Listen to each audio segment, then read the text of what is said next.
What's up, everyone? Welcome to Put It in My Mouth, the irreverent food podcast that my mother listens to and probably nobody else. I don't know.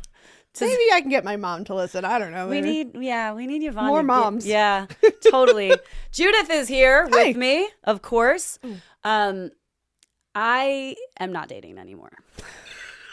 I've only heard that approximately 753 times. All right, listen to what happened. All right, I'm listening. So obviously, I deleted all the apps and got out of the year-long situationship that I was so fucking tied to for so long and whatever, and was back on the apps, and then decided I hated the apps and deleted the apps as I really want to meet someone in real life. Okay.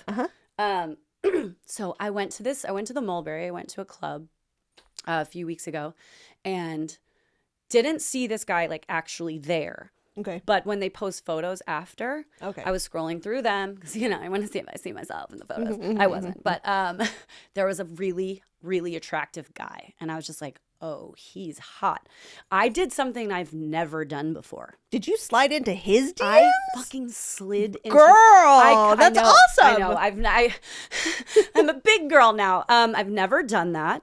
Okay. Because, when you're not friends with someone, it goes to that weird other inbox and you're not sure they're going to see it anyway. Right. And so I did. I was just like, hey, saw you in the photos, whatever. And so what did you say? And I was just like, I've never slid into anyone's DMs before and whatever. So he responded. It was kind of cute, but it never really went anywhere. But that's huge. Yeah. I feel still in the year of our Lord 2024, it's girls you can't do that. Yeah, but here's the fucking weird part. Oh. And this is why I'm not dating anymore. And this is why New York is this is New York City. Mm-hmm. If I should have any options anywhere in the world, it should be here. That's not true, but carry on. So I'm like, okay, I'm going to, do a deep dive into this guy's profile because I'm curious. Stalker guy. Curious. We call it not creeping or stalking. It's doing my research. Okay. Uh-huh. So I'm looking at these photos, and he doesn't have a lot. He's not a big poster, which I love. The last guy I dated, Instagram was his personality, and he was addicted to it, and it drove me crazy. So I like that this guy has 10 photos. So I'm on one of his photos, his post has separate photos, and I'm on one, and I hear someone talking in the story that he posted this photo. And I'm like, oh my God, that is my ex-boyfriend's voice. The last person that I loved, 2019 relationship. And its voice is very distinct. And I was like, oh my, what? Boo. I know. So automatically I'm like, no way. Am I going crazy? Am I just hearing his voice? But it's the club and the club, he was a club sure enough, guy. I checked who he follows. And he follows my ex. And then the next photo he was tagged. And I was like, oh God, of course. Yeah. I never find anyone attractive. The one guy I actually find. The nightlife life. I'm just like, what? It's not that big. Why does he have to be good boys with my ex? And we could look, kill my him. Ex is now engaged. And that's great. Killed. He's apparently he's doing very well. And I'm very happy for him that he's happy. Truly. But would that be weird to then I don't think it would be. He's got his own. But we're talking about 5 years. Yeah, but really, what are the odds that would happen to me? I literally lost my breath for a second. Anyway, it sucks. I'm not dating. Hi, I'm single forever. Should we bring our guest on? Okay. I mean, I have a lot to say, but yeah, I'll say it to your face later. Do you like being married? I do. Different I really conversation. Like it. It's super fun. I'm so jealous. And I don't have to do with that anymore. But also some of that's really fun. Even, it's shitty right now, and you had this thing, and but sometimes it's really fun. You meet someone and then you really like them. That's fun stuff. I don't really remember what that feels like because the last person I liked, he just gave me anxiety all the time because he wouldn't commit. But that's a different. But at the beginning, you were like, "Oh, this is so fun! This is so exciting!" You're learning things about him, and yeah, that stuff's and then fun. all the anxiety kicks in. Then, yeah. Anyway, marriage has its ups and downs too, Zemsky. I know. So we're gonna drink today, which is probably for the Yay! best. So our guest, she's clapping. I love it. Our guest today is an award-winning sommelier. Okay, she is a double Libra. A double Libra? Yeah. What does that mean? She's a disco ball maker. What? Yeah. Really? Mm-hmm. She is a fellow vintage aficionado because the jacket she just rolled She walked in wearing, and we were like, what's up with that jacket? She is an amazing dog mama. She is the beverage director. You can correct me on your title, but I'm pretty sure that's it. Of Illis. Everyone. Tira Johnson. Good morning. Thanks. I know. We were just saying how we never do daytime sessions. Right. Like I'm hoping to go to bed after this, but I have a whole day to do. Yeah. And we're having drinks in our last session and it's like noon and we're just already buzzed and we're going to drink It's some more. Sunday. Thanks for coming to Midtown. Yeah. I'm so grateful that you came out here. Okay. So What's a double Libra? Oh, well, I'm a Libra sun, Libra rising? Libra moon, and then a Taurus rising. Yeah. Okay. And then Now I my know. Mercury, Venus are both Libra too. you got a lot of Libra. A lot of Libras. A lot of balancing of the scales. So have you ever slid into anyone's DMs? Well, Would you? actually a couple times. Okay. Yeah, I think there are a couple times, but I haven't thought about dating in a long time. I mean, you're a busy lady. I like my free time. I just like to be home, rest, be with my dog, not be around people.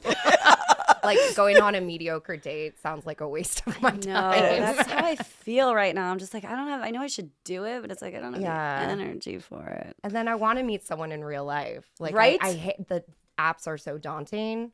But then that means I have to go out. That means you have to go out and talk to people. And when you work in hospitality, you're out and you're talking to people. Yes. Would it be not ethical if you met someone in the restaurant that was a customer and you were like, oh, like, is that allowed? Yes. I think so, right? Yeah, as long as you're not like being inappropriate. and, Right. Yeah. like in this place. But I feel like, if I meet Because a I'm sure a man lot who's of- sitting down for dinner and he's single and Especially at we Illis. exchange, I'm like, here's my email and phone number. Maybe he's rich because Illis is expensive, so that would be a Yes. plus. Anyway, let's talk about you and wine. So also congratulations Thank you. because you just won Best Newcomer Wine List. Mhm. And that you got a plaque and everything. Yes. Yeah, it's really exciting. So that was for the list that you compiled at Illis, correct? Yep. For the list, we've been open for 5 months now. So just being able, and we won Best Newcomer List, and then we also were nominated for Best Lawn List against like Blue Hills Stone Barns and 11 Madison Park. Holy hell. Yeah, The so- big guns. Yeah, so having our name just like next to those establishments is Wow. amazing. Yeah. And then also Best Sparkling List and Best California List. Girl, So all get those- it. Nice. All silver stars for that. which is exciting. Congrats. Thank you. That's so epic. Thank you. So like, I mean, we'll get to the Illis part in your journey, but like talk to us about like how did you have a moment where, I mean, you've worked in hospitality for a long time. What was the moment that's like, I want to work in wine? Or when did you decide this is something I want to learn more about or like commit my life to? Because becoming a somm is so much study and so much work because wine is everywhere in the world. Yes. Yeah, no, it's, and there's still like new regions that are still up and coming. And, like I've been getting into wines from Hokkaido in Japan. Ooh. Yeah. So it's never ending. Like you're always going to continue to learn. There's always a new vintage. There's always going to be a new grape that you've never heard of that you're going to try. So it's really fun. But I grew up in Northern California and my grandparents lived in Sonoma. So when I was a child, I was constantly going to wineries, like How following lucky. my parents and stuff. I mean, I wasn't interested in it. I was hanging out with my brother in the vineyards, but I was exposed to wine at a young age. And then when I was working in San Francisco, I was going to the Fashion Institute there because I wanted to pursue fashion. I read that about you. I did a deep dive. That's so cool. You went to FITM, right? Yeah, I went to FITM. And I was hosting at a restaurant there. And I started going to wine classes. And I just fell in love I found it really fascinating. So I started picking up books and reading about it, going to shops and buying. different bottles. I was also 19. They didn't know that. I was spitting my wine at the wine classes. But yeah, that's what kind of inspired me, and then just continue to learn and grow within the industry. Eventually started food running and expediting, and So then you've was worked serving and all the positions. yes, besides the kitchen. Yeah. Nice. And you've worked at some like really recognizable places. You worked at Beauty in Essex. You worked at Terroir. You worked at Crown Shy. Mm-hmm. So how did well, first of all, tell my mom, our one listener, this joke is going to get so old. I mention it all the time. Janet is like, now I have to listen to every episode. I know. She's like waiting to hear her name. There you go, Mom. Tell the listener what Illis is. Yeah, Illis is a North American restaurant in Greenpoint, Brooklyn. It's all about using North American ingredients and in like the most kind of natural way. So, like we have live scallops, that are in the shell, and we put a ponzu, sake, and cook it with herbs and such. So it's really cool. And, like we have barbecue eel where it's still on the spine and you eat it like it's corn on the cob. So it's really, and there's a lot of different elements where it's interactive and it's really just playing around with nature. We like dry out sumac. You drink out of a surf clam drink. Yes. Yeah. So this restaurant had so much buzz because the owner was a co-founder of Noma. Mm-hmm. And Noma has been #1 restaurant in the world for many, many years, and it's got so much clout behind it. And so there was a lot of buzz when Illis was opening in Greenpoint. It was like, ooh, like a Noma founder comes to New York. And I've been to Illis. I was lucky enough to go. It's very cool. There's no technically like servers. The kitchen does that job as well, so it kind of blurs the lines of that. And everyone's excited to bring you the food. You don't get a menu, you get a field guide, and everything's so hyper specific and local, and like, it's a very cool experience. Mm-hmm. So I have yet to go, but I hope to. Yeah, Yes. it is. How much is the tasting menu? So we have 2 different menus. We're like constantly changing and evolving, which is great. But so we have 2 different menus. We have one for $195, and it's our market menu. Mm-hmm. That's what I did, the lower end one. No, but but we changed it. Oh, like really? how we do it. Okay. Yeah. Do I need to come back? Yes, you do. Do we need a sponsor? My Venmo is. But so at the market menu, so we pretty much just bring the market to you. So we roll up these carts, and you have flounder and fluke and eel, and then you have like a whole dried chicken and a whole dried quail. I did see and a cart, but it mushroom. was the seafood cart when I was Seafood there. cart, Yeah, yeah. with the oysters. The cart Mhm. was my favorite part. Yeah. So now we're doing it with all our ingredients. So you go and you have a chef there explaining each of the ingredients and like what the dish is going to incorporate with that ingredient. And then you choose 4 ingredients, and you can choose more if you want. And then we cook those food items for you and such. So it's kind of cool. Like we sometimes have a Jonah crab that's still alive. What if you don't know and- what to choose? Will they choose for you? That makes me nervous. No, because that's what's great about the chef is that they'll see like what you're into food wise, Such what a your preferences bespoke are. experience. Yeah. That's so exciting. So I think that's what's really unique and really cool. And something I haven't seen Yeah. before in a restaurant, which is really fun. And then we have the field guide, which is we cook for you. And it's a 12-course menu starting with seafood snacks with all of our ice items. So a lot of raw ice is an element. And then going into our fire dishes, which is everything cooked over open flame. It's Yeah, in the so kitchen. fun, and Yeah. it's so different, and it's like not just your run of the mill. Let's go order off the menu and sit down and have it. It's like an experience. Yeah. All right. Yeah. So was that, I mean, I know you're a fucking badass and you've worked at so many places, but to be approached by Illis where you just like, was that scary? Because they have so, like, I feel like there was probably so much pressure on this restaurant from the get-go with their pedigree where you just like, God, fucking gotta bring the A game. Like, Yeah, well, I've been part of the project for 2 years now. So I left Crown Shy, and there was a lot of life changes happening. I broke up with my ex for 4 years. So we had like lived together and had a dog together. Dealt with a lot of financial drama with that because he stole my identity. Wait, what? Yes. He stole your identity? Yeah. Let's murder this Okay, motherfucker. that doesn't usually happen. Is he in jail? No. Can we put him there? We worked out a whole agreement and stuff, but Babe, yeah, I it am was so crazy. okay. Yeah. I'm saying I'm never gonna date again. Like, let's go get drunk. I'm so sorry. Good Lord. Yeah, so I was Well, that's feeling a lot. yeah, and then like I also had like one of my best friends passed away, and it was just a really hard time. And that's why I left Crown Shy, because I needed to deal with personal stuff and just kind of figure out what I wanted to do. And then I had like 3 different friends be like, hey, there's this job that I think is perfect for you.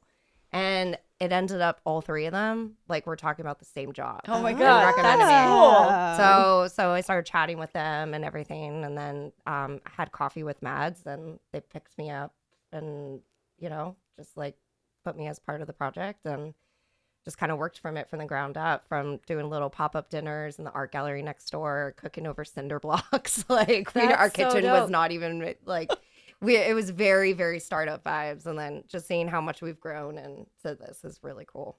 Yeah. And you've only been open for five months? Yeah, 5 months. Yeah. When I first met you, it hadn't opened yet, I don't think. No. Yeah, because I was last summer. Oh my God, was it? Yeah, That's that was so funny. that was like, we haven't even opened yet. We haven't even done friends and family, but I was still like balancing a few other like wine jobs to pay rent and Oh yeah, to occupy the time. Dude, so you're just killing it. I don't know. To me, it always feels like there's not enough women in the wine world. Do you feel like that's changing, or like how has that been for you? I feel like it's really changing. Yeah. It's really changing. And at the Star Wine List Awards, for instance, like all the winners there was only 2 men up there. Oh hell yes. And there were like 4 women that won awards. So it's like really cool to see, like, and also I work a lot of these wine events like La Palais and La Festa and such. And it's really cool to see, like, it's almost like 50-50. I love that. Yeah. I have a few friends that work in the wine world that are females, and I'm always just like, hell yes, babe, keep. Yeah. Because it did seem to be like for so long such a stuffy old man job. Yeah, like Oh, it was yes. like, let's have the stuffy old man come and mansplain wine right, to you. exactly. Yeah. Which like I'm sure you've read Wine Girl, Victoria James' book. She's a friend of mine. Oh Yeah. God, she's the beverage director at Cote. And she's young. She's 34 or something. And Yeah, she's the same age as me, actually. Oh my God, you yeah, guys are amazing. Yeah. We're I feel like 1990 that's babies. like super young to be a sommelier. Well, she talks started about in her really book, young. she was a somm at like 21 years old. And at the time she was the youngest, I think, in the country. But her book talks a lot about just like how men would be like, no, wine girl, which is why it's called that. Like, bring us the actual sommelier. It's like, what? Like, come on. I mean, pardon me, but you're adorable. Like, so do you find that people are like, they don't take you seriously because you're like you're pretty? young, no, like you're pretty and you're young, and that's not what, a sommelier, it's not a. It does happen here and there, but it hasn't really happened at Illis. Yeah, because I'm sure Yeah. you probably just exude this badass energy of like, I have the knowledge. You're walking around. You probably have a fucking sick ass vintage suit. This is what I'm picturing in my head. She's setting the scene, strutting around the restaurant, just like, and you just have an air. So I don't feel like anyone would doubt you. Because you weren't there the night I was there. I know. Unfortunately, I was sad. I know. I think I was sick that night. Yeah, it's all about confidence, Yeah. And then also when you get those, those, I don't know, like Non-believers? finance bros. Yeah. Yeah, or the people that try and like know more than you. Yeah, that they're like feel like they know about like so much about Burgundy and such, and then all of a sudden like I'll be like, oh yeah, I just went to Rousseau like a couple I just met months Mr. ago. Burgundy. And then like Ron? and they just kind of like, you see them like a little shocked, and they see like your knowledge and stuff, but then they open up and they're like, oh cool, and then we start a conversation and everything. So you just have to So kind of like maybe they're testing you a little bit, and then you pass the test, and then you're you have cool. to kind of throw your dick on the table. Yes, and then fuck yeah. and then you're And then they get and then open outlined. it properly. Yeah. No, but then it's fun. And then I feel like, and this is what I'm trying to like change with the industry too. It's just like being yourself, being your unique self, you know, and, you know, like wear color, sometimes wear glitter at these wine events, you know, like. I was going to say, I really like the glitter eyeshadow you've got going Thank on you. today. It looks so sparkly under the lights. I love it. Thank you. So let's pretend like we're all complete wine novices. What is the best way to learn about wine? Like if we know nothing, tell us what's your suggestion? If we're like, we want to start building bottles or knowing something, or where do you start? I know this is the hardest part, is like where to start, because Yeah. it's so overwhelming. Yeah. There's like so many grapes, so many regions. It's just, and you go into a store. So I would say just, you know, start with like a small region and, you know, like Loire Valley, for instance, you know, go to a wine shop, get a bottle of Muscadet, get a bottle of Sancerre, get a bottle of Chenin Blanc. My mouth is watering.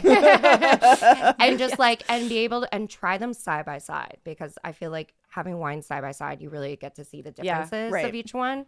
And then every time you have a bottle or go to a restaurant and get a glass of wine, just do a little research. Just look up the wine on Google real quick, just kind of see what the grapes are, how it's made and stuff, and just start like paying a little attention to what you're drinking and putting.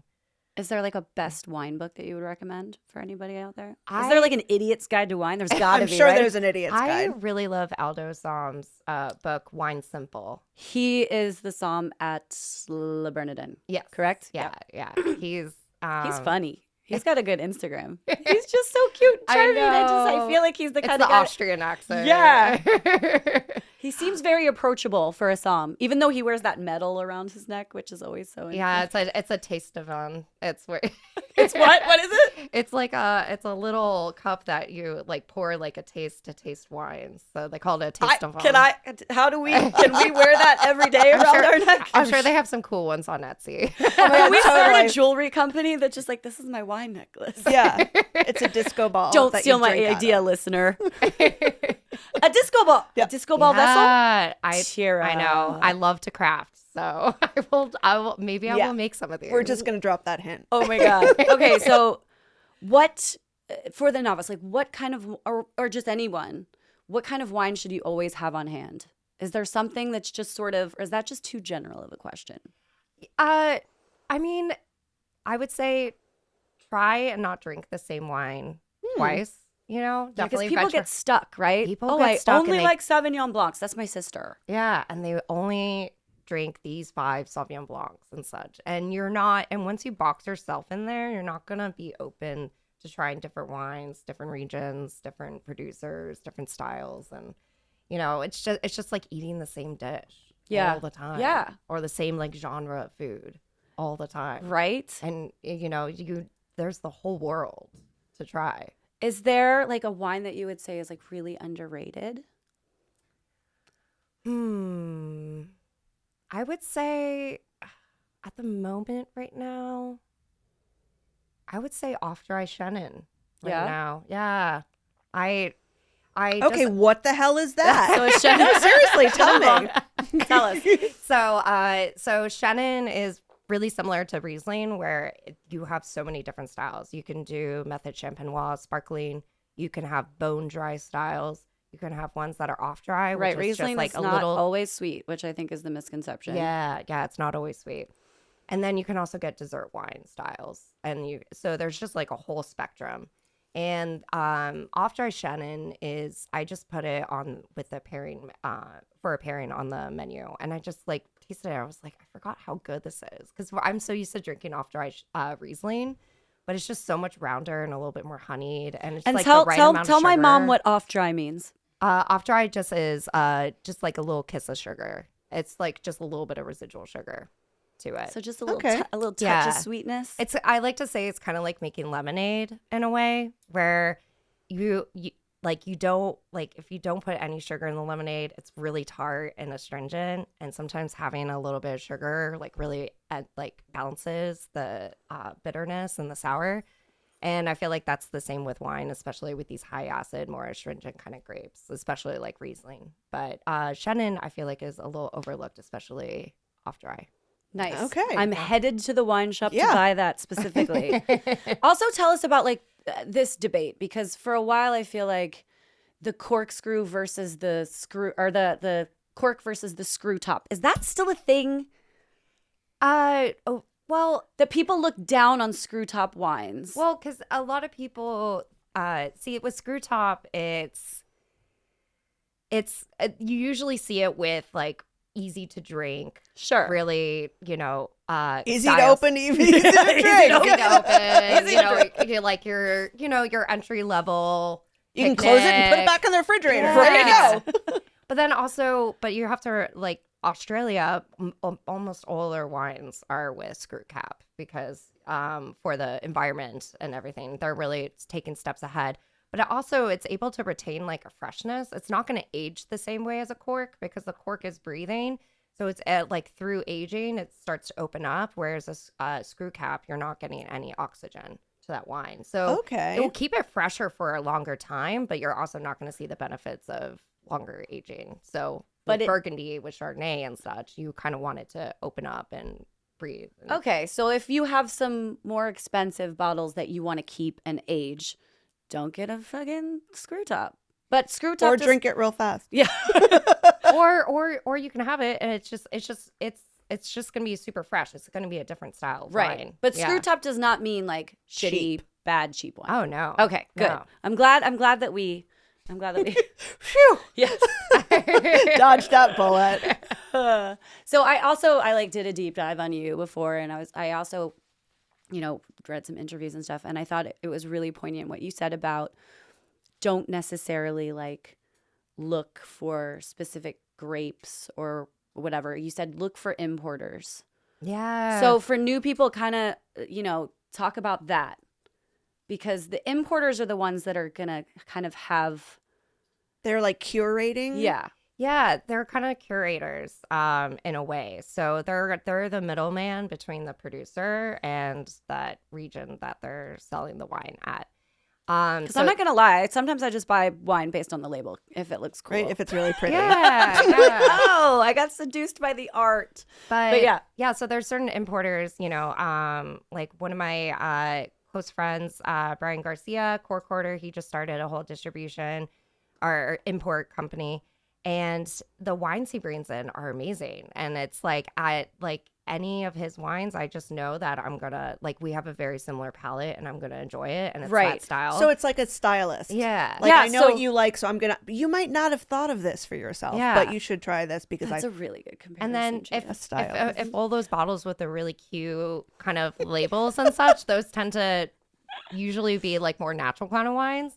Then maybe you're more into like Jenny Francois or like Zev Roven selections. So those are like two like more natural kind of, but once you start noticing like who's importing, you'll notice that you kind of like their style. And it will always say on the bottle like who the importer is, right? So this is information that's pretty obvious and out there for you to find. Mm-hmm. Yeah. Huh. Yeah.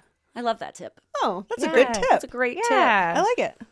Okay, so we're gonna do a little blind tasting here for funsies. Yeah. Okay. I haven't done this in a while. Okay, so this is dumb. This is like really dumb. We want to see. And look, I know much more about wine than the normal person, but my knowledge is nowhere near yours. I would say I'm firmly in the middle. I'm way closer to the bottom. Way closer to the bottom. But I'm like, can I have your driest white wine? Thank you. Like, that's my palate. Sometimes red wine gives me a headache, Red, just red across the board. That's all I know. Yeah. So I was like, I wonder if I could actually taste the difference between like a shitty, I don't even know if it's boxed, but like we said to Candace, get a shitty wine. Get a shitty wine and then get a good wine. So we're going to taste a shitty wine and a good wine. And we're going to be able to see if, I'm sure you can, but I want to know if I might not be able to. I don't even know. Because especially with like all the stuff that, I don't want to say all natural wines are shitty because they're not, but there's like, and we'll get into the natural wine conversation because I want to, I want to know your opinion on it. But, I have had some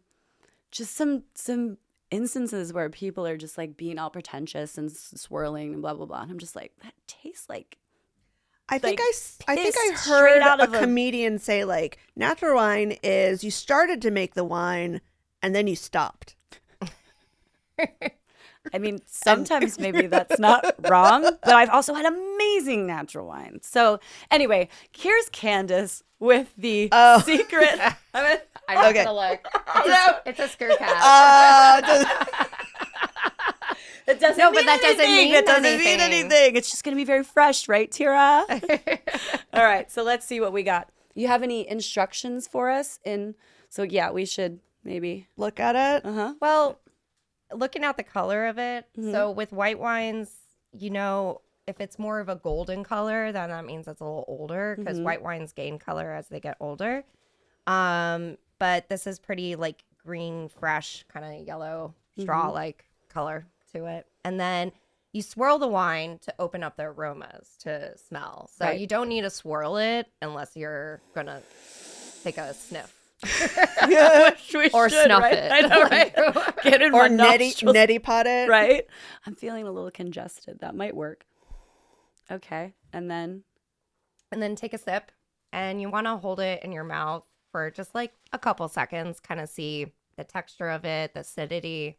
Acidity is like, is it making your mouth water? Is it textured? Is it like rounder in body? More like half and half, like whole milk, or is it more like skim milk where it's like lighter? And that's how like to differentiate about body. okay. Like, Well, I guess we have to kill it since she's going to pour the second one in. So chug your wine, ladies. You have thoughts about this immediately? I mean, I'm sure your palate is just so trained. You've had so much wine in your life. This is what I would say, like, well, it's her job. I would say this is white wine. Yeah. Yeah. But this is, I would say it's probably like a Sauvignon Blanc. Because it's probably, Slight cat piss situation. yeah. I don't know. I'm It sorry, could did you say cat piss? Could be not. No. Sometimes there's some Sauvignon Blancs that have like a cat piss kind of smell. Oh God. Yeah. Yeah. I don't like that kind. Whatever that kind is. I know neither do I. Sauvignon Blanc is not one of my favorite grapes. That's how it's. Yeah. I have a complicated relationship with Sauvignon. Yeah. Okay, so if you don't want to finish that, I'm sure she can dump it into something, or you can just kick it back and take it like a champ, which I know both of you can. Yes, you can. All right. All right, so that was the Could first also one. be a Pinot Grigio. Okay. I don't know. It's a pretty neutral white wine. Right. Yeah. Yeah. Hello, All right, I'm Candace. not gonna look at this one. This is also a screw top. Love it. Oh, this is pale. This is Very pale. like This water. is water. That's the blind. Ha ha! Tricked you. Yeah. She's like, Wow. you dickheads can't tell the difference It's between. interesting because it's in the bottom of this crystal glass, and Right. so it's like a. It's kind of camouflaging it. It totally could But be yeah, water. This is perfect for for a stay-at-home mom at the playground. Just having some water. Right. Exactly. You'll never know. No, you'll never know. As she's getting sloshed. Oh yeah, no. This is that perfect wine for that for that mom. Okay, the nose is totally different. It's definitely funkier. It's definitely. Oh yeah. We love the barnyard word, right? There's like more of that. Oh gosh. Yeah, that's not good. Okay, well, Yeah, I would say this one is definitely the shitty one. That is my instinct as well. But watch, she'll be like, "You guys, this was an aged blah blah. But this is there's no way Yeah, this there's is no aged. aged because of the color. Yeah, Yeah, this seems like a mass-produced kind of wine. It There's like seems no like soul to a it. bigger but it doesn't- also worse taste. it doesn't taste like any grape, any region. Like it doesn't it taste has like a weird like oak adjacent kind of like cardboardy. Tastes like cardboard. No, there's no oak in this. No, what am I getting? Something that's like, but not actual oak, like fake oak, like oak adjacent. well, sometimes with a lot of those mass-produced wines, especially with reds, they put oak chips like in the barrels. Yeah, to, that's like- what I'm saying. It's like So they have like a big tank of it, and then they throw I oak can't- chips in it. So like, my dad yeah. cooked for the reserve, the Army Reserve, and he said that they would do powdered eggs, but they'd put one entire dozen eggs in with the shells and everything, so that you would get a shell every once in a while and be like, "Oh, it's real eggs." oh, what a ruse they were running on them. Oh my gosh. So, there's some oak in there. Literally. See, I can't, like, I Yeah. don't want to continue drinking this. I Yeah. can't. Yeah. All right, so We better. You guys, if you got that wrong, I know. you're fired. But the thing is, and that's the beauty of wine, is that there's a wine for someone. And this is for that mom. For the mom. For the mom. She should have. She doesn't want to taste much. You know, she probably puts ice in her wine, you know? I This have is probably- done that. Yeah. I like Give me the summertime. Sometimes wine can be too cold, but in the summer, sometimes I'm like, give me ice. I want it as cold as it can be. Yeah, I have a friend whose house I go to in the Hamptons because he has a pool. So I love Good friend to have. Yeah, everybody needs that He has friend. the worst taste in wine. Oh no. And he'll get like really shitty like plastic magnums of like Pinot Grigio and like Does Sauvignon that need Blanc. ice He in knows it? you're coming over? Yeah, well, I bring my own wine typically, but then there's some moments. That's why he invites you. He's like, oh, all I've got is this crappy wine. Well, Really I good I shit. end up drinking Tito's most of the time, or like tequila. But then sometimes there's a rare moment where there's just nothing besides that, and I put ice cubes and I drink it, and just like You're at the pool at that point. Yeah, In the Hamptons. truly. It's fine. Yeah. I'm already drunk at that point too, so that's when. So, Candace, give us the rundown. Oh yeah, the first one was a Sancerre. Okay. It was like, I think it was like a $50 bottle. Oh, wow. I'm going to reimburse you for that. Don't worry. No, all good. But like, just to give you a frame of reference of like. That was a Okay. Sauvignon Blanc. So, yep, it was a market there you go. value She of it. called it. So the first one was a Sancerre, which is a Sauvignon Blanc grape, Yep. and she said it was a $50 bottle. So, So like, I mean, you know, overpriced bottle, but like Yeah. a mid-range sort of Sauvignon Blanc from Sancerre, and then the second was. Are you familiar with Cupcake? oh, there you go. You called it. It's the suburban mind, It mom. is. Yeah. It's called Cupcake. It's cute. Is that the Cupcake. Pinot Grigio? Yeah, do they? It's their Sauvignon Blanc, but I don't know if there's a real difference between the two. I was gonna say, is there even a varietal? I didn't even or know is that. I thought it was like, just Cupcake White. yeah, white grapes, the blend. That's okay. Yeah. Well, cheers does for calling it. I'm Well, not gonna drink it. like the first one was fine. It was good. I don't think it's worth $50, but I think you can get a Sancerre at that quality for like $20 at a. Is there like retail a shop. really good like under $30 bottle that you can recommend to people? Something that just pops into your head. I was, On the drier white end of Yeah. the spectrum. you know what? Muscadet is great. Yeah. Yeah. So it's really dry, very mineral, just really straightforward. Okay. And you can get ones that are like a little bit more textured where it's like longer lees aging. But Muscadet across the board is really affordable and it's really tasty. And I would definitely drink that. Also go for the Cupcake. definitely drink that and not just the cupcake. And then I would say, you know, Portuguese wine is great. You know, you have to find like the more I esoteric. love a Vino Verde. Give it Yeah. to me. Oh, Vino Verde is In the amazing. summer. Oh, yes. See, that's And they're affordable. yeah. Vino Verde is great. So, and they also have rosés there and some reds, but you mostly see the white wines from that region. But yeah, you just need to find like more esoteric grapes or regions, and you can get really amazing quality. And the reason why they're not that expensive is a lot of people don't know about them. I love that.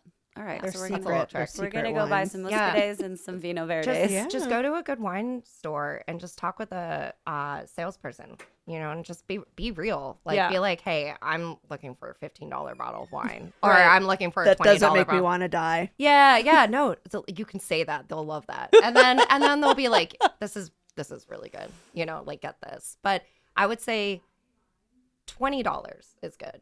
$15, you can find some options, but if you just 20 add bucks. $5 more to it, Yeah. your selection gets so massively better. A world and of bigger. difference. Yeah. Okay. $20. All right. That is so absolutely doable. Mhm. Okay. Amazing. All right. Well, there's also this debate with stemware, right? Mhm. And does it actually make the wine taste better? Because I've been in countries like Spain or Portugal where they're serving you just wine out of like a little glass, a little glass, a glass, A glass glass. you know, a tumbler, a tumbler. What is your take on that? And I think we actually have a bottle that you brought, right? Yes. So we're gonna taste it out of a plastic cup, a tumbler, and stemware. Yeah. Oh, this is gonna be fun. Okay, good. And that's the other thing. I love how you open that. Everybody wants to pop the cork, get festive, get celebratory, but you're really supposed to just let the air like, Yeah. right? Yeah, they say like a nun's fart. No, that's like what everyone says. It needs to be as quiet as a nun's fart. I Yeah. love that. I've never heard that. I know. That's so Oh, funny. Zimski's gonna love these. Look at him. Yeah. Oh, these are cool. Right? Oh, I love these. How very rainbow Lisa Frank Yeah. disco. Definitely my vibe. Yeah. So fun. Okay. Talk to us about stemware and why it's supposed to bring out what it does in the wine. Yeah, so it's all about oxygen. Mm-hmm. So, you know, like for instance, champagne flutes, they're great for keeping the bubbles because the bubbles have less a surface area to dissolve. So that's why champagne flutes are that and why people serve them in that. But the negative of that is you can't really smell. Right. And if you were to taste wine, like holding your nose, you're not going to taste anything. You're just going to feel the palate, which is like acidity and such. So really, you want to be able to smell. So that's why I really love drinking all wines, including sparkling and stuff, and something that has like a wider, because you're able to Get smell your it. nose in there. Yeah, smell it while you take a sip. And what are we drinking? This is an actual champagne. She brought the good shit. Yeah, this is La Hare Frere. It's a champagne producer in the Marne in Champagne, and they're really famous for all their Pinot Meuniers. So this is a Rosé de Saunier. So this is when so they make Pinot Noir, and then once it gets to a certain point, they'll bleed it off, and that's why it's like a darker rosé and stuff, because It's beautiful. I love it. It's a lot more vinous. So vinous with champagnes means like drinks a little. It's less about like the bubbles. It's more complex. Like it's more wine. Like you have it with food. Yeah. Like this is like a champagne to have like with a full dinner. Cheers. Cheers, lady. So this vessel should be the best out of this. Yeah. Yeah. But also there's a time and place. Right. You know, like Like, if you're We'll see. yeah. Hey. That's Do you know really yummy. Thank you for bringing that. Yeah. Oh, that is beautiful. So good. That's so good. See what I mean? That it's, you know, it's not Yeah. just like a champagne. It's not just bubbles. It's like it's has got some body. gravitas. oh yeah, no. Gravitas, great word. Yeah. But yeah, I've just been really into Saunier champagnes.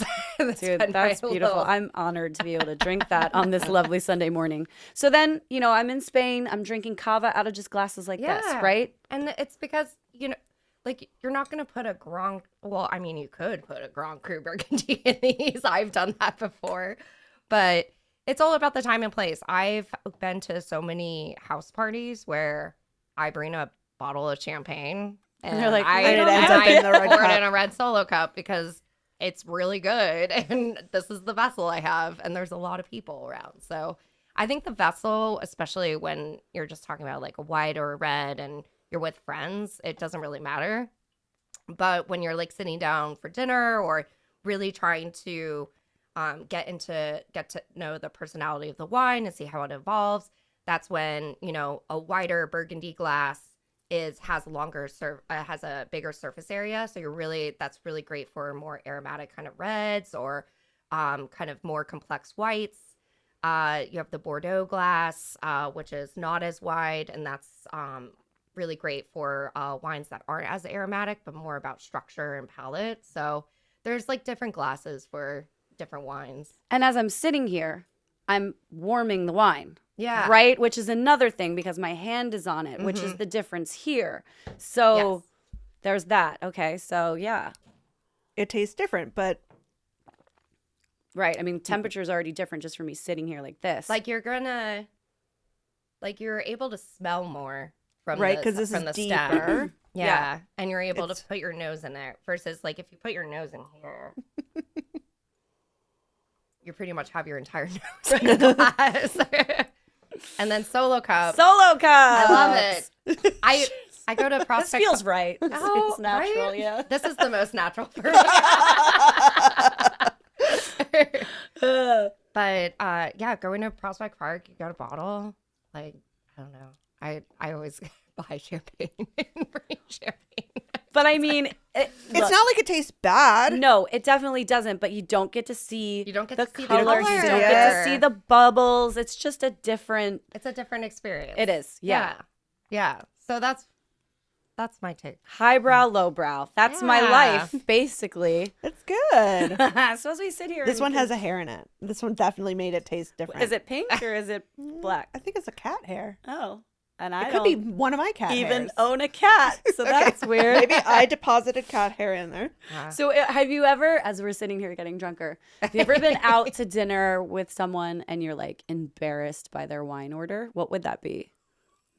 Oh my gosh. Like my grandfather, God rest his soul, he used to always order white zin. Like he thought that was good. Well, it sounds fancy, Zinfandel. Yeah, Right? It sounds real is foreign. a white Zinfandel. And So white bless it, Zinfandel. he did introduce you to fine cuisine. He did that. He Yes. did. Thank He you, was like, Pop Up. order the filet, Oh, not the order chicken fingers. So maybe he got the white Zinfandel incorrect. Tira. White Zinfandel is a rosé. Yeah.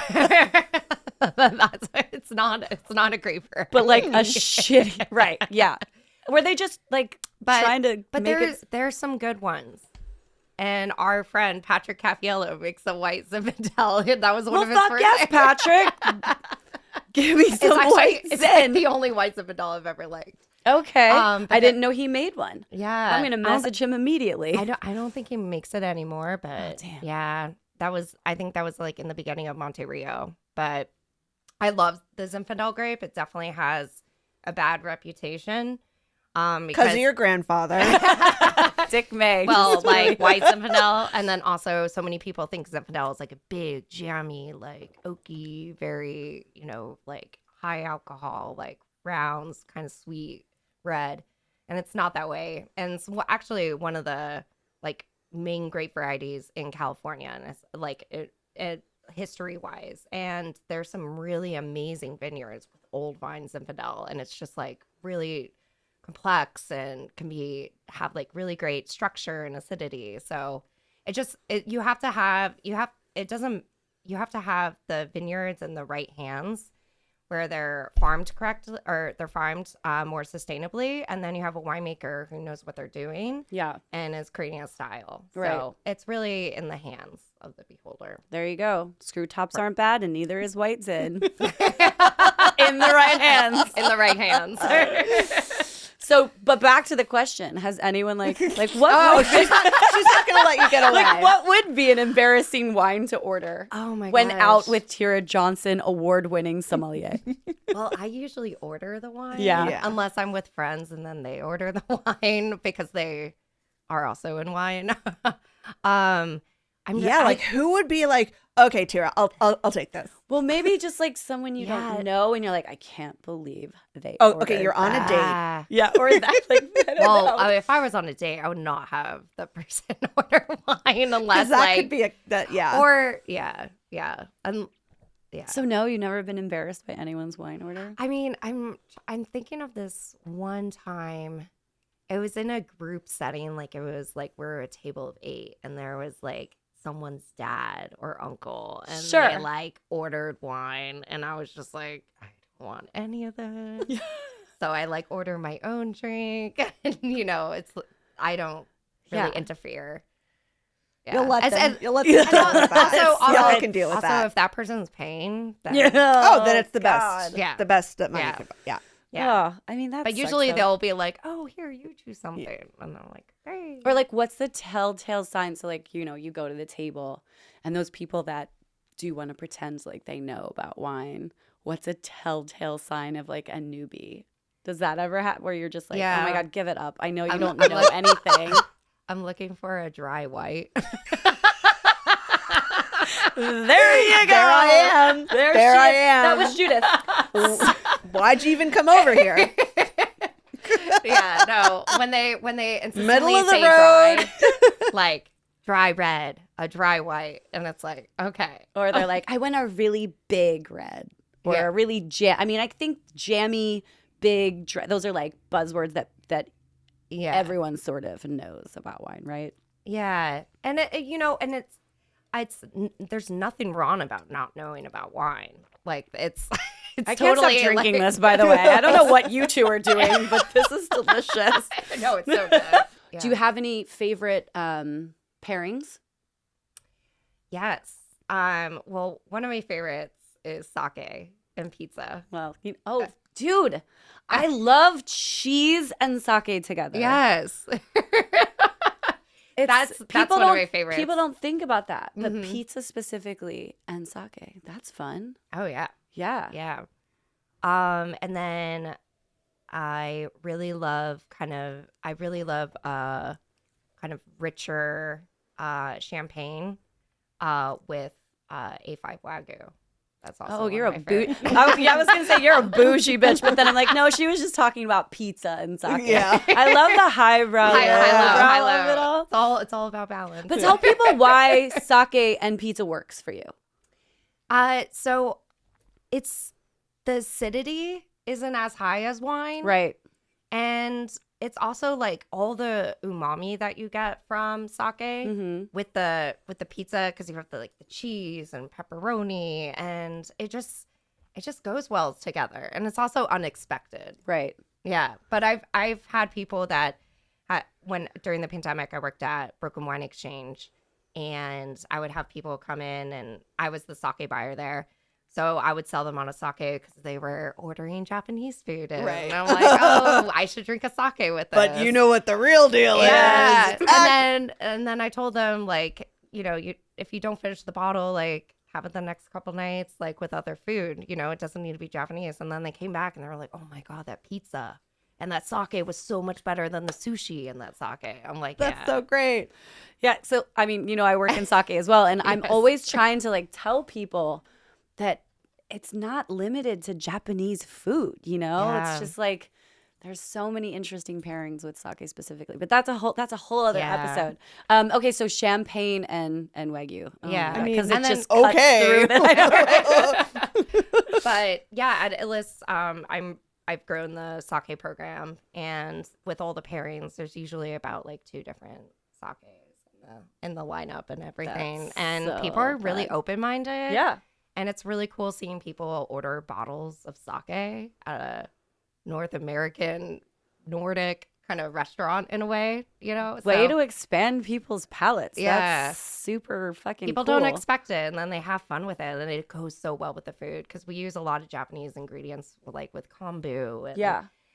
we make different misos, and it just goes well. So speaking of your list, what does it take to compile a list? What goes into that? What are you thinking about when you're making this list? It is award winning. She did just By the win way. an award. I'm gonna pull In case this you didn't also. hear. Yes. I think it's about having, starting off with a vision. And I think this is what someone told me in the beginning, and I had to remind myself too, is that your list is not going to be perfect in the beginning. Oh, that's hard. you only have so much of a budget, and As a perfectionist, I'll Yeah. be like, but it has to be perfect the first time. No, but it's going to be an evolution. 5 months in, it's pretty perfect because she's winning awards. So whatever. But it's going to be an evolution. And then also you want to have it be broad and not just, I think incorporating, different countries, different styles. I think right now we should create a bridge between the natural wine world and the more conventional classic kind of world. Because there's so many restaurants in Brooklyn, you go to all those places, it's just natural wine. Right. Yeah. It's such a moment. Yeah. Just only natural wine from Right. these 3 distributors. That's it. And then you'll go to other places and it's just really classical, and you have all your, burgundies Right. and your So you're trying to Loire. span all of that. Yeah. Sounds so much work. And So there are only so many bottles of the old stuff. How is that allocated? Do you have to fight other sommeliers? Is like you get into a cage to get like these old cage vintages? fighting. Like who gets to put these? Because when they're gone, they're gone. Like where do these bottles, these old ass bottles, come from? Where does the old ass one come from? And how are you getting your hands on it? So there, I have a few consigners that have their cellars that they lend, so they'll give me bottles from their cellar, and then once we sell it, we'll pay them. And I imagine you working at Illis is, they want it on your list. I'm sure. And it's they're honestly all my friends. What and they're a like, cool world. No, but they're like, we have so much wine. We're not going to drink all this. So, and like, might as well make some money. So I'm like, great. So it's cool to utilize that. And it's also great for an opening restaurant because we're not putting up that money up front. Mm-hmm. So it's only until it's sold. So it's really great for, especially an opening restaurant. And then there's the gray market. So the gray market? Yeah. So gray market is people will directly import or buy wines in Europe and then like sell them like through the gray market. So, it's kind of, that's how you're able. They also buy from other people's cellars if people pass away or if people like just are done with collecting wine. My God, they'll right? just These sell it people off. in Europe that just like have lived in their family estates for Or here in hundreds of New years York. that have, that too. It's like, oh my God, stumbled upon wine gold, I'm sure. There's people with like 200,000 bottles. Do you keep in store wine like in your place or? I do have a fridge with some wines, but I haven't really bought wine in a long time. I like filled it up when I was working at the retail shop. I was obsessed with just like buying and like building my wine fridge like up and having like this whole, and now it's just a lot of Canary Island wine and like Grand Cru Burgundy. It's like two polar opposites. And I have like no champagne, no white wine in there right now because I've drunk it all. But whenever I like bring friends over, I'm like, let's open this. So it's a bunch of like serious red. So that's not what I like to drink on my own or with friends. So Okay. That's fun though because you just get to taste pretty much anything you want, I assume, all the time. Yeah, I would say so. What a life. Good Lord. Okay, so are there any other, like, give some shout outs in New York, other lists that you really love or like other somms that you're super into right now? Who can we say hey to? Yeah. Suzanne, Suzanne. Where does Suzanne? Who is Suzanne? we call her Suze too. She's the wine director at One White Street. Okay. Yeah. I still haven't been there. Have you been there? Mm-mm. And we've been hanging out with each other and like we always are at like the same tastings or like little wine luncheons and stuff. Mhm. And I was looking over her list and stuff, and it's just it's so good. There's like a lot of depth, and I just love her direction and what she's doing there. So yeah. Dope. Okay. Yeah. And then another shout out to my best friend Lauren Hoey. Okay. What's up, Lauren? Where does she work? Jupiter. I was there recently. Yeah.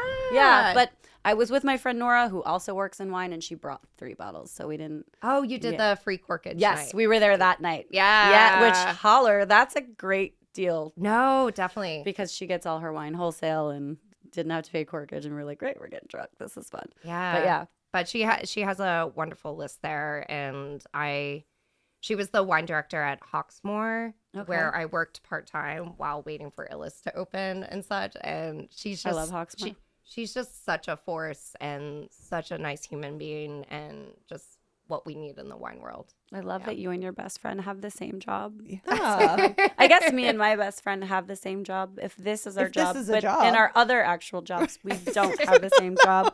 Well, one of your 7 jobs overlapped with That's my true. That's true. 2 jobs. So let's go back. What are your views on natural wine? Let's talk about it. Like if I look at like I didn't Google it. Right. Like what is that? What do you mean when you say natural wine as opposed to just wine? So with a natural wine, a lot of there's like 0.0. So Okay. a lot of people are using this term now. Okay. 0.0 means like zero sulfur. And so there's a whole thing with sulfur. Okay. Sulfur is a preservative. Mhm. And with any fruit product, it's going to spoil. Sulfites help with that. It also helps with certain like bacterial things that will happen in wine. And also, so there's a term like mousy that comes out. Mm-hmm. And mousy wine, it It is. It's, Being in New York, we love that term. That really just gives me a visual Yeah. mousy God. I wine. saw a mousy the other day. yeah. But it literally smells, and it's not a smell, it's a taste.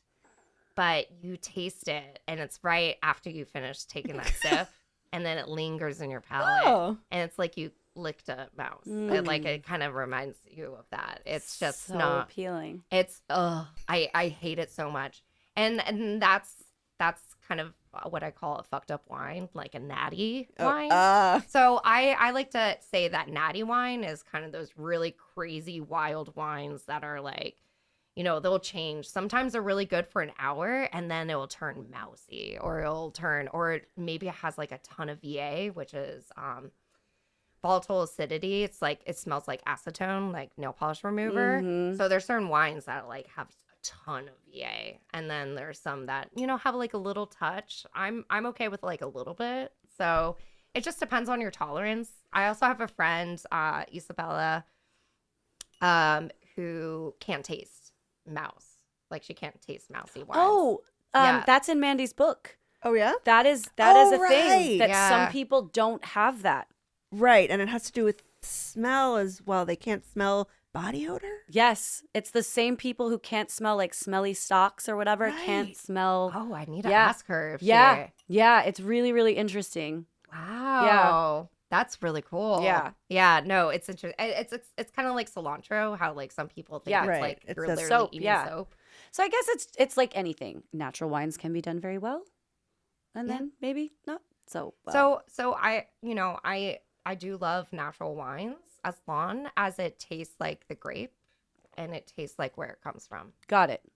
Which, yeah, great. Absolutely. And then same thing applies to conventional wines. Yeah. Cupcake, you did not. Came from a Sorry. factory. They're like, we gave it such a cute name, though. Yeah. So and then they're like opposite sides of the spectrum, but at the end of the day, it's your preference. And some people really like those really crazy fucked up Yeah. wild wines because they're like, Or they feel think that they something. like it. yeah. Or they think it's cool to really like cool They go right through now. phases, Yeah. and then maybe Like, this later. is disgusting. Isn't it fantastic? Right? Isn't it great? I mean, there was a while where I really liked drinking Sancerre and Sauvignon Blanc, and now like I'm not gonna lie, I Never. fucking love the Sancerre. I will drink the No, shit out of that and with it's some great. oysters But and that's the thing. Wine, it's a personal choice, and that's what's the beauty of it is that there's a whole range of different styles and a wine for everyone. That's so true because there's so much, There's and it's so from much. everywhere.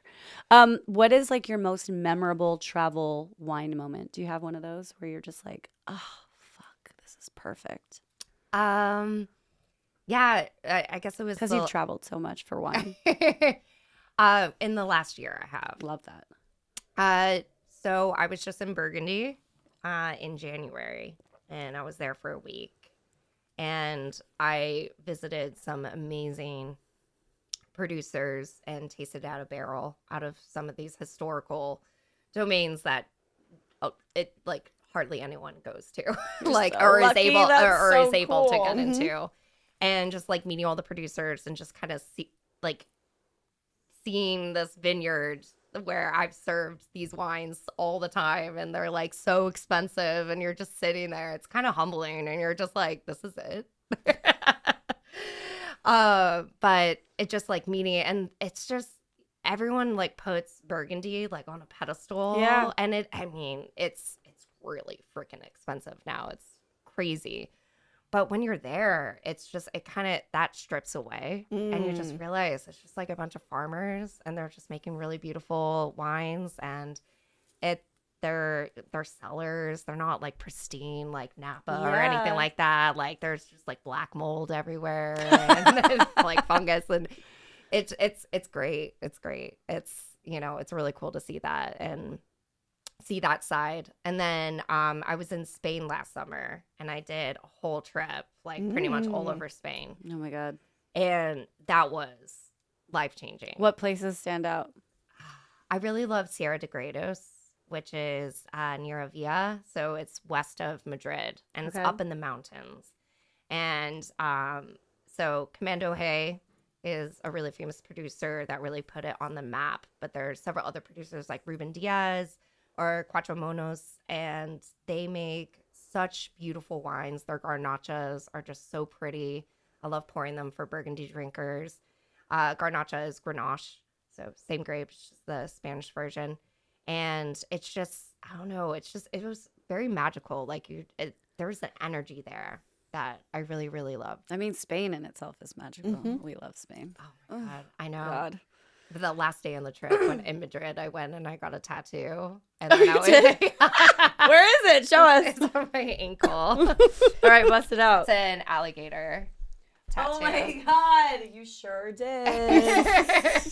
That's amazing. Her name is Aligote. Oh, Yeah, but it was in memory of my friend Millie, who Aw. passed a year prior. love. Yeah. That's Last so thing we sweet. did was swamp kayaking Swamp Hence- kayaking. in The New Orleans. alligator. I like it. Oh, that's I fucking like it. awesome. We came across a 21-foot alligator. Jesus Christ! Wait, what? alive? That's Oh yeah, scary I have a to me. picture of it like in the water with its eyes just like staring like across. Yeah, it was wild. That's They like get that wider than big? my apartment. 21 feet. I just Yeah. got the chills. I know. It was, it was Wow. the scariest thing I've ever done. It was so cool. Oh. So let's briefly talk before we wrap up. Like, when you're not at work drinking wine, what do you drink? Like, what's your drink? You said Tito's. I earlier you heard drink a lot of Tito's and tequila. That's basically us. Although I don't drink vodka, but she does sometimes. I'm usually a tequila girl. Okay, so when it's not wine, I love Miller High Life. Okay. Miller Yeah. High Life is my beer. And I really love hard seltzers. We were drinking those Listen, we earlier. fucking love. We do. Except my husband calls them firm seltzers. He's like, "Do you want a little firm seltzer?" Yes.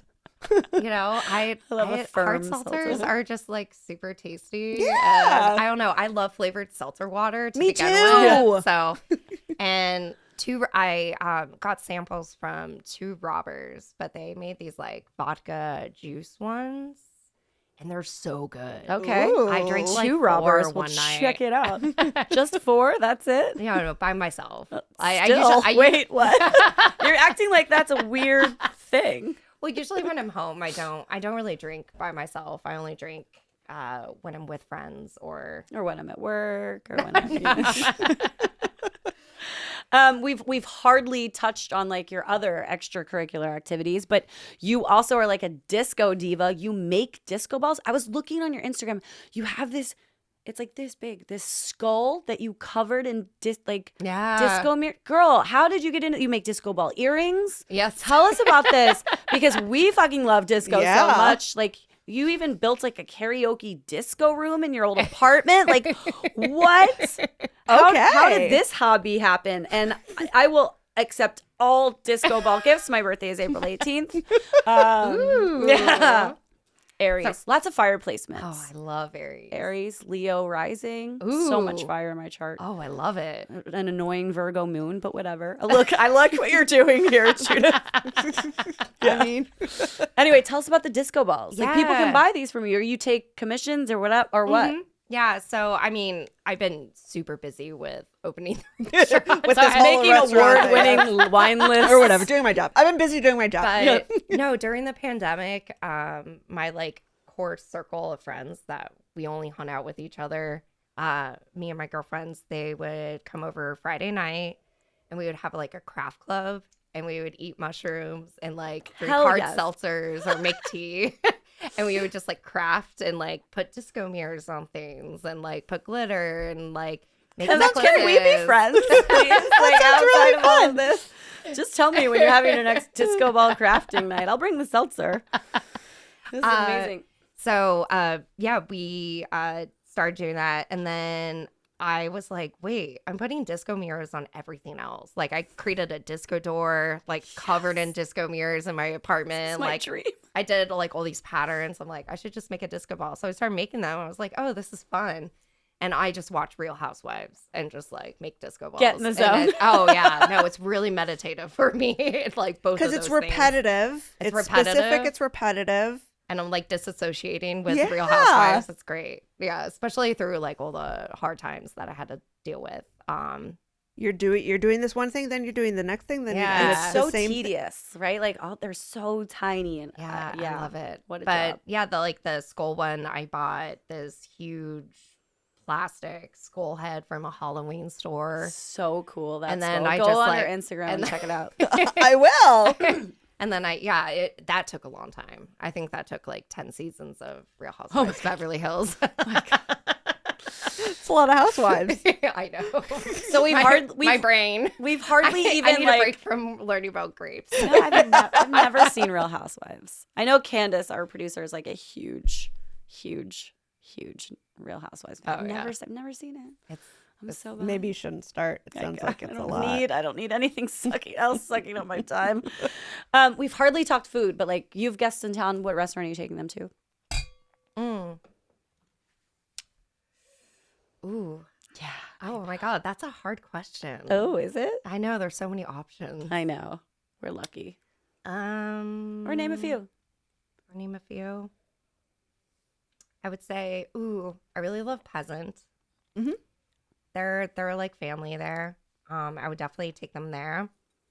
I would. That's in Williamsburg. Peasant is in it's like in Soho. Oh, okay. What am I thinking of? I'm wrong. There's drunk. a Pheasant. Pheasant. That's a what I'm pheasant thinking of. there. The same. This Yeah. is Peasant. Yeah, There's like so a it's with- PH and a P. Anyway. It's Mark Forgione. Oh, different. Yeah. Yes. Mark Forgione. That restaurant's been around forever. Yeah. I So- still wait. We might have gone, but years ago. Anyway, besides the point. So you're taking them there, not Pheasant to Peasant. Peasant. Yeah. I love Peasant. Where else? Oh, Isodi. I think would be. I still have never. I'm like talking about Been. Italian restaurants. Right Dude, now. This is have like you been to the new location of Isodi? No, I haven't. I haven't either. Maybe we should all try and go. Oh, Because yeah. I gotta get that lasagna. That's all everyone I ever talks about. love pasta. Oh god, Yeah. same. Please mean- Since we're on an Italian kick here. keep going. Keep going. going. Keep going. I really love it in Fort Greene, Mhm. which is my neighborhood. There's Lorena that opened up, Okay. and Haven't been. amazing pasta, and their wine list is amazing. Okay. It's so good. It's so good. Committing to memory. Mhm. Yeah. Oh, and then Four Horsemen. I had a really great lunch there, Which is in Williamsburg. which is in Williamsburg. A lot of natural wines. natural, but there's Sure, it's a well curated list. it's a well curated Yes, list and great food. It's really really great food, really great wine list. I mean, And co-owned by James Murphy of LCD Sound System, which when I saw them at Brooklyn Steel, huge disco ball. I Biggest know. disco ball I've ever seen in my life. I love how many disco balls are around in the world now. Yeah. It's a much brighter place. It is. All right. So, last question before we go into our quick rounds. What is I want to hear from you what your perfect day in NYC is. Where are you getting breakfast? Where are you getting coffee? Where are you getting lunch, a snack, a bar, and then dinner? Ooh, I know. Like, craft your perfect day for the listener. ooh, perfect day. I would say I would get up. Is that a disco ball tattoo on your arm? Yeah. It is. Sorry. That is really good. Yeah, That is beautiful. I Thank kind of you. want a disco ball I tattoo. got. Great. Anyway, continue. I would wake up and walk my dog to Fort Greene Park. I'll get a coffee. Where? Place called? It's like right on the southeast corner of Fort Greene Park. I'm totally blanking right now. The coffee okay. place. You're getting But- coffee it's from your the coffee neighborhood, place. it's your They neighborhood make spot. they make these like homemade dog treats. Oh, And that's cute. Dolly's like, it's like crack for her. I love their coffee, and they have an amazing scone. And then I'll take her to the dog park. This is kind of a little bit of a twist. I love going to Coney Island. Hell yes. So I would The say kitsch factor is high, and I love it. yeah. So I would walk down to Fulton Okay. and catch the Q or F train or one of those trains that go to Coney Island.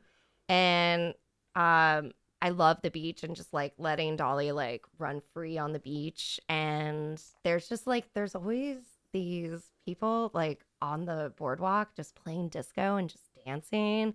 There's already and then you can get like I love a this. shitty margarita and like a hot dog, and it's great. Okay. And then I would probably go back and change at home, and then I would probably go for a cocktail somewhere with a nice patio.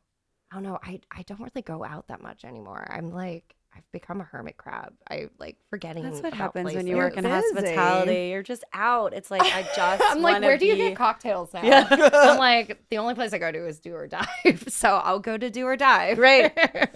Is that also in your neighborhood? I've never heard Yes. of it. Okay. Yeah. So another Fort Greene bar. Okay, Yeah. cool.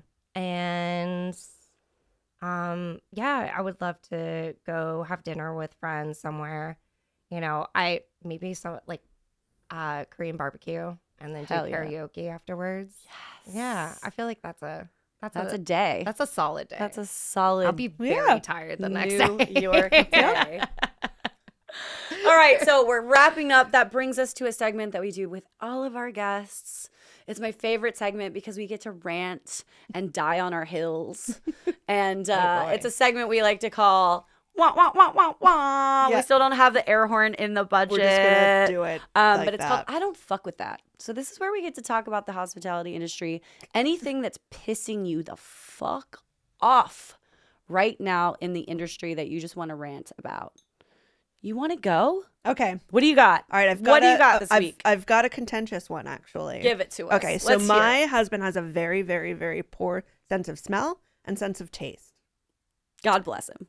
He's a God- pilot. He doesn't need those He doesn't things. need those things to land the plane. You Nope. don't have to taste anything. As long as he can see, we're good. So very often things aren't salty enough for him. Okay.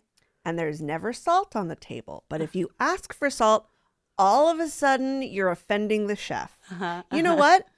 And every once in a while, I will be at a restaurant. I'm like, this isn't salted enough. Even I'm saying this doesn't have enough salt on it. Just, you know what? Just put a little That's my thing of biggest- salt on yeah. the table. No one has to know any. You don't have to tell the chef that he didn't season it well enough. Just a little thing. It can be hidden. Why don't we have an apparatus where the salt is hidden so nobody? Why don't so we make little disco ball salt disco butt jewelry? Right, not cocaine. Salt. Yeah. Okay. Malton. Okay. Yes, we need the flaky. Yes, the some flaky salt. Mhm. So he doesn't have to be embarrassed, or actually, he's not embarrassed. I'm embarrassed when my husband asks for salt, and then the server has to be like, well, we've been told, oh, the chef already seasoned the food. We know she seasoned the food. She didn't do it well enough. Bring us some Let's blame salt. it on a man. We know he seasoned it. Okay. He didn't do it. She well. seasoned it perfectly. He did not. So anyway, I'm just saying, you know what? We know, but put a little salt on the table.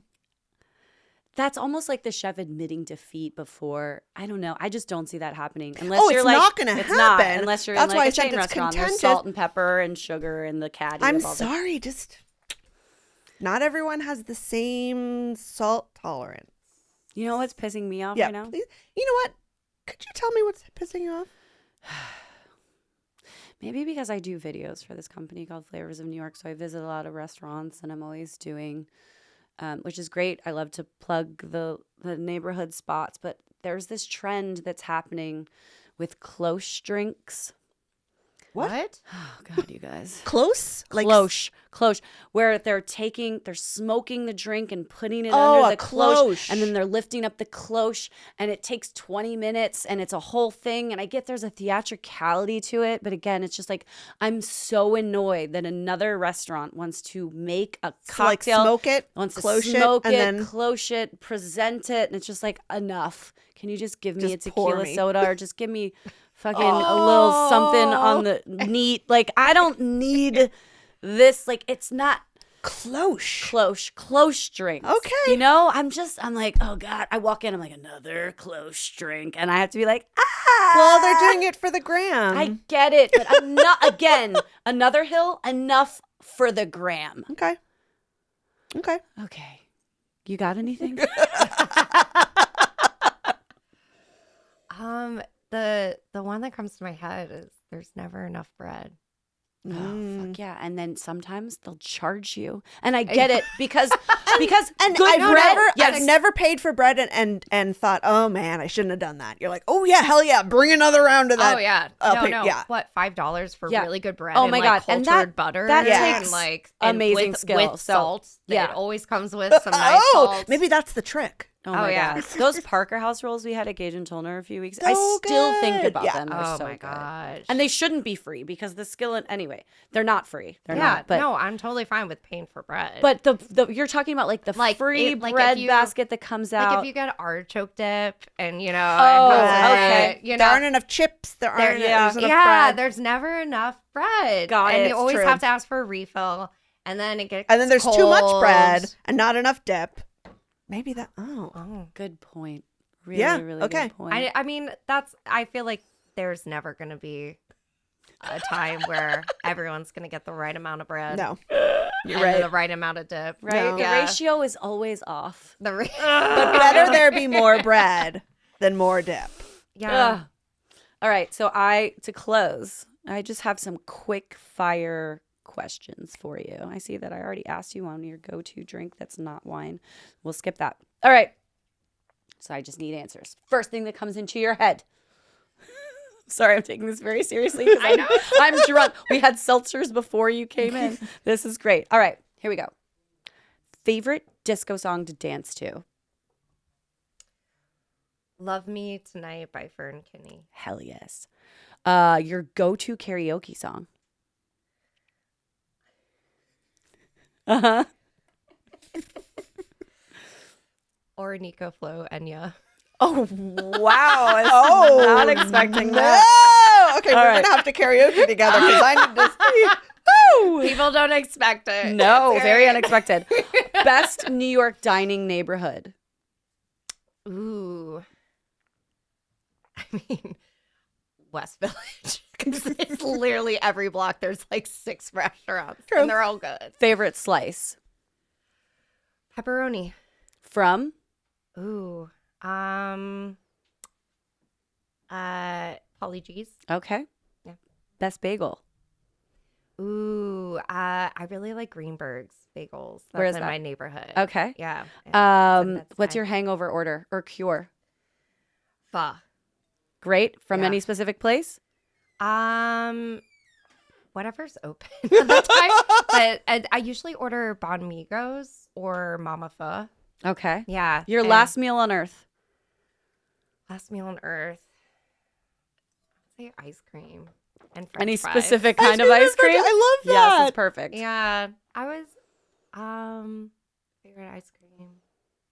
I would say maybe like the strawberry cheesecake. Oh, wow. And cherries. Cool. With some like with some French fries. Get it. That'll do. And the last question. Now you can show someone some love. The last best thing you've put in your mouth recently?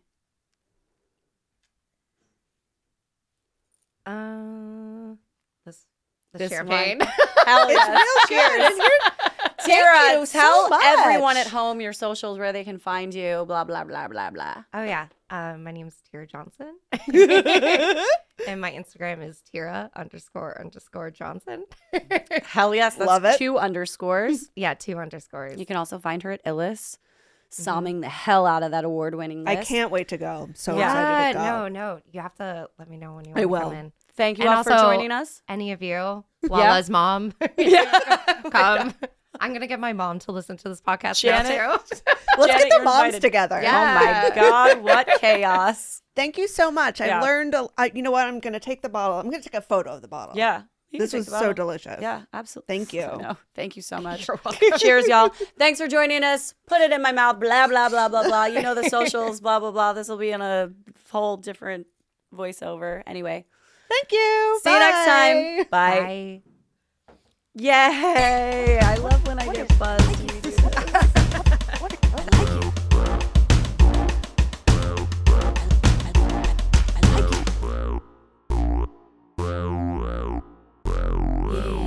Put It in My Mouth is recorded at Mill Iron Studios.